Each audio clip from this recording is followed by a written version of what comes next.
Easier for you. You got that right.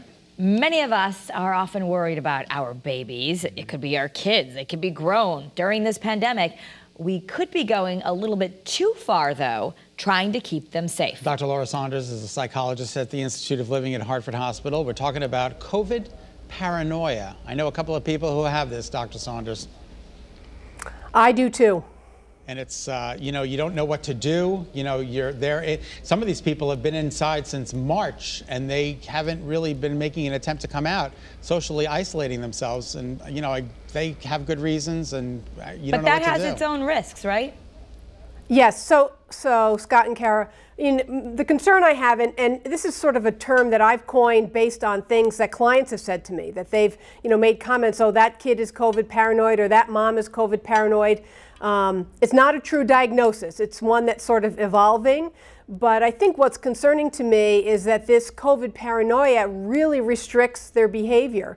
And when you talk about families, and our concern here is when we talk about kids and COVID, that these families are still really restricting kids' activities or their own activities, still very likely not leaving the house because they think it's still March. And the more we cannot get accurate information and be more open, the better it's going to be for everyone. A lot of schools are having that. A lot of the schools are having the online-only options, and I know you were saying that you have concerns about people doing online only, keeping their kids home from school unless there's a true medical reason, because information has changed. We've learned, and that we should kind of be following the guidelines that the governments are putting out about starting to reopen and reintegrate.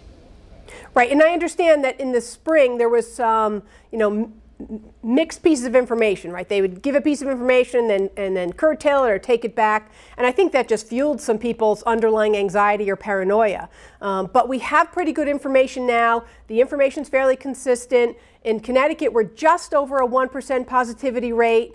So this is the time where we need to loosen things up a little bit, do things in an appropriate way, in a safe way. But when possible, kids need to be in school. They need to, if they offer a hybrid option, let's get them at least in school some part of the time, because I also really worry about developmental goals and socialization for kids, because that's such an important part of their development. I was just about to ask, what are the consequences of being kind of socially isolated? I really worry about social anxiety. So the more you have, or fueling underlying anxiety, the more you're in a situation where you're kind of restricted, and the less experiences that you have, it doesn't build your sense of self-worth. We need experiences, sometimes good experiences, sometimes not so good experiences, to build our self-confidence, our self-worth. And if we're being isolated to a greater degree than we need to, it's going to really socially and emotionally damage children. So if you're one of those families and thinking, I might be a little bit COVID paranoid, I'm still a little bit afraid to go out, and what steps do you recommend? Because for those people, they really do have a lot of anxiety about maybe talking to people again or getting out there. It's about getting accurate information, and there really is some pretty good accurate information out there if you check the CDC sites and the state of Connecticut sites. Also, check with your pediatrician, check with your school guidance folks, your school resource people. They really have good information as well. They can't tell you what to do, but they can offer some recommendations based on current information and statistics. We need to remember that kids are resilient and they will get through this, but we really need to give them the opportunities that they deserve. I totally lost my train of thought. And that's okay. No. You want to think? No, go ahead.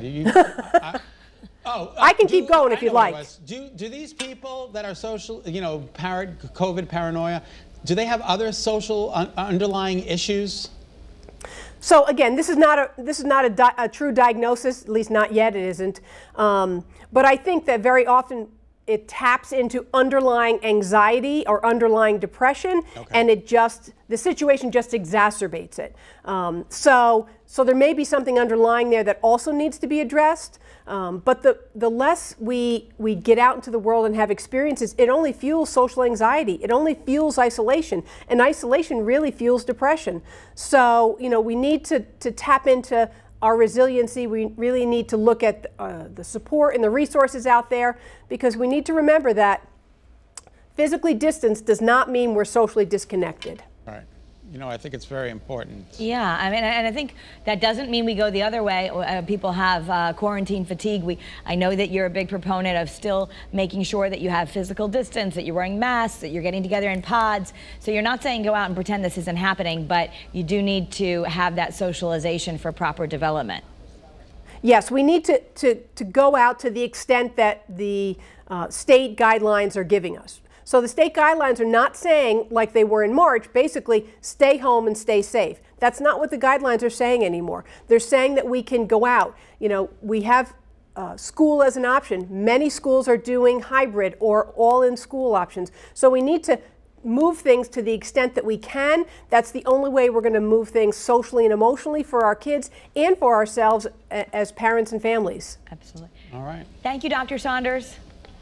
Thank you. Always good to see you. All right, still to come. I'll see you next week. All right.